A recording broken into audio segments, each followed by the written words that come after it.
అందరికీ నమస్కారం. నా పేరు S Razak Ali, Nandyal parliament general secretary మరియు ఆర్గనైజింగ్ సెక్రటరీ, పాణ్యం నియోజకవర్గ 16 వార్డుల ఇన్ఛార్జ్ కాంగ్రెస్ పార్టీ. ఈరోజు మా ఏరియాలో కొంతమంది మహిళలు టీచర్లు ఏం చేస్తున్నారంటే పాంప్లెట్స్ తీసుకొని ప్రతి ఇంటికి తిరుగుతూ అడ్మిషన్ చేయండి అని తిరుగుతూ ఉన్నారు.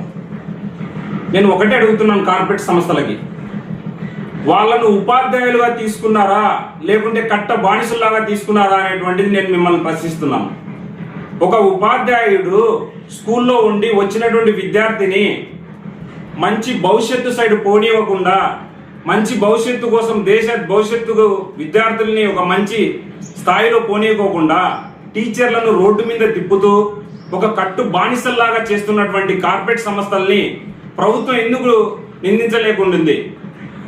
నేను నారా చంద్రబాబు నాయుడు గారికి మరియు డిప్యూటీ సీఎం పవన్ కళ్యాణ్ గారికి, అదేవిధంగా మన నారా లోకేష్ గారికి, విద్యాశాఖ మంత్రి నారా లోకేష్ గారికి నేను ఒకటే కోరుకుంటున్నాను.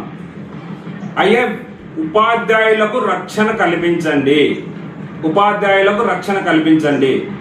మహిళలు పొద్దున 8కి పోయి రాత్రి 8 వరకు పనిచేస్తున్నారు కార్పొరేట్ సంస్థలలో.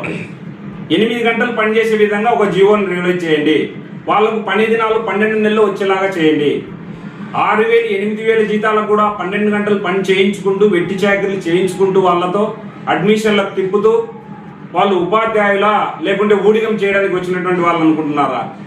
ప్రైవేట్ సంస్థల పైన మీరు ఖచ్చితంగా ఒక చర్యలు తీసుకొని విద్యా సంస్థలు విద్యార్థులకు చదువు చెప్పే విధంగానే చేసి, వారు తీసుకున్నటువంటి అడ్మిషన్స్ డబ్బులైనా కూడా, ఇప్పుడు ఫర్ ఎగ్జాంపుల్ నేను చెప్తున్నాను, ఒక నర్సరీకి క్లాస్కి వెళ్తే 8,000 రూపాయల జీతం ఇస్తారు. అంటే సంవత్సరానికి 96,000 రూపాయల జీతం అవుతుంది. ఆమె రోడ్డు పైకి వచ్చి పాంప్లెట్లు పంచి ఎండకు తిరిగి ఒకసారి హాస్పిటల్లో పడితే 50,000 రూపాయలు అవుతుంది. అంటే ఒక సంవత్సరం మొత్తం మీకు ఊడిగం చేయాలనా? మహిళలను రక్షణ కల్పించేటువంటి వ్యక్తిని మన ప్రియతమ నాయకుడు పవన్ కళ్యాణ్ గారు కూడా చెప్తా ఉంటారు.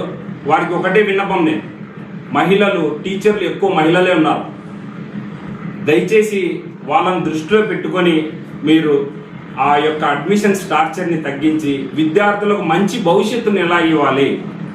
ఇప్పుడు మా గురువు ఉన్నారు, మా గురువు గతంలో నాకు టీచింగ్ చెప్పినటువంటి గురువు గతంలో 15,000 పనిచేసేవాడు. ఈ రోజు కూడా 21,000 రూపాయలకి పనిచేస్తున్నాడు ఆయన.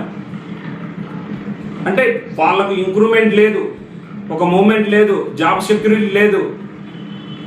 ఇలా ఎందుకు? అందుకు సపరేట్గా కార్పొరేట్ సంస్థల్ని మీరు దానిపైన కావాలంటే డిఓల్ని ఎంఏఓల్ని ఏం జరుగుతుందని తెలుసుకొని ఒక జీవో ఇచ్చి ఉపాధ్యాయుల్ని రక్షించి దేశ భవిష్యత్తును తయారు చేసేటువంటి విద్యార్థులకు మంచి జీవితాన్ని ఇప్పించేలాగా కోరాలని కోరుకుంటున్నాను. లేదనుకుంటే మేము ఈ సంస్థల్ని పట్టించుకోమనుకుంటే కాంగ్రెస్ పార్టీ తరఫున ఏఐసిసి మెంబర్ లక్ష్మీ నరసింహ యాదవ్ గారి తరఫున మరియు శర్మిలమ్మ గారి ఆశీస్సులతో ప్రతి డిఓ ఆఫీస్ దగ్గర మేము నిరసన తెలుపుతాము.